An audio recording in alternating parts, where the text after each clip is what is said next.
Here is the 2026 Shanghai, China Gaokao math. I will translate it into English first. Let ijk to be a permutation of 1 to 3 for function f1 to f3 if for any x belongs to I, both f1 is less than fi and f1 plus f2 is less than fi plus fj. Then ijk is called I permutation f1, f2, and f3.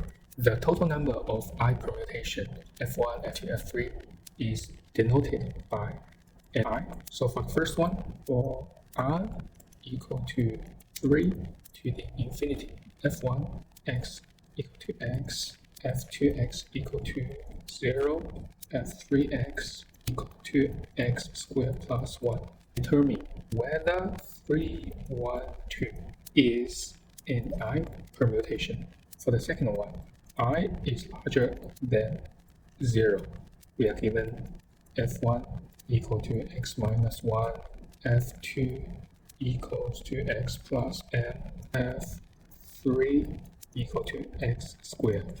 If ni equal to 6, what is the range of n? For the last one, larger than 0, and given 0 less than the capital Fx less than 1 for any x belong to 0 to the infinity. Let I equal to a to infinity. Then we are given f1, f2, and f3. We will try to solve the first point. If fx is strictly decreasing, then there exists an a larger than 0, such that n is larger or equal than 4. It is really a long phrase to describe what is I permutation. So the first one is to give you a flavor and a taste. How does a I permutation looks like? So we just plug in ijk as 3, 1, 2. So it requires f1 less than fi, which is f3, and the f1 plus f2 less than fi plus fj, which is f3 plus f1. So from the first condition, we know x less than x squared plus 1. Since x is larger than 3, this translates to 3 less than 10, which is a true condition. For the second condition, it translates to f2 less equal to f3, represent 0 less than x squared plus 1, which is also a true condition. So both conditions are satisfied. It refers to 3, 1, 2 is an I permutation. For the second one, ni equal to 6. If we list all the possible permutation, it would be 1, 2, 3, 3, 2, 1, 1, 3, 2, 3, 1, 2, 1, 3, and 3, 1, 2. There are total 6 possible permutations.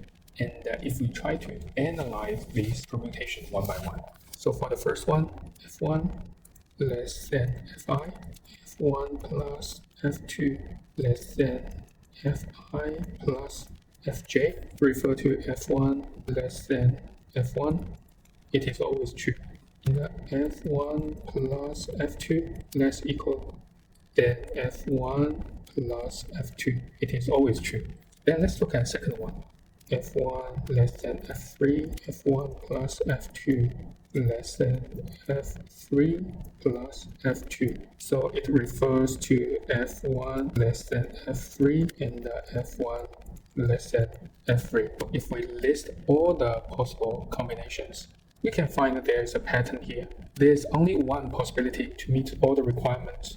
That is f1 less than f2 and f2 less equal than f3. To meet these requirements, we plug back f1 and f2.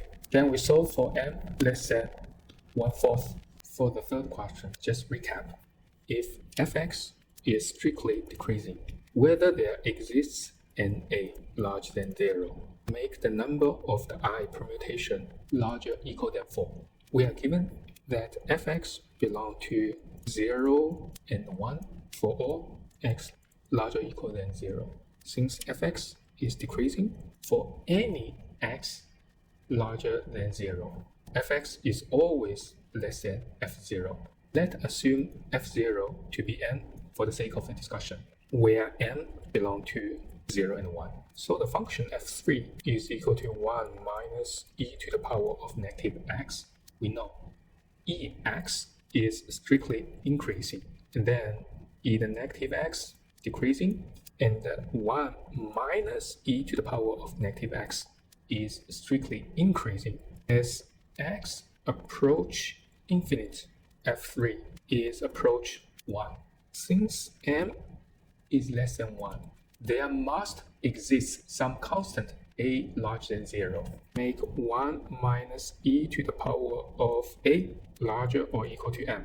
For any x belong to I, then we have f3x larger or equal to f3a larger or equal to n. Now let's compare the function on this interval. f1 equal to fx, which is less than f0, and we know f0 equal to m, and it is less than f3. So f1 less than f3 holds true. Then we look at the second one, f2 equal to half of fx plus a and x minus a, which is less than n plus n, is equal to n, so equal to f3. So f2 less or equal to 3 holds true.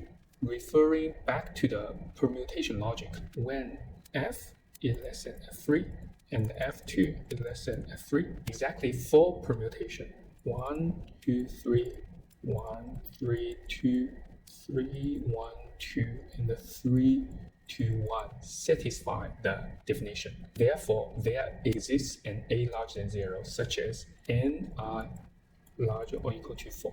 So the critical point here is to find the mid-step for this inequality, to find this inequality.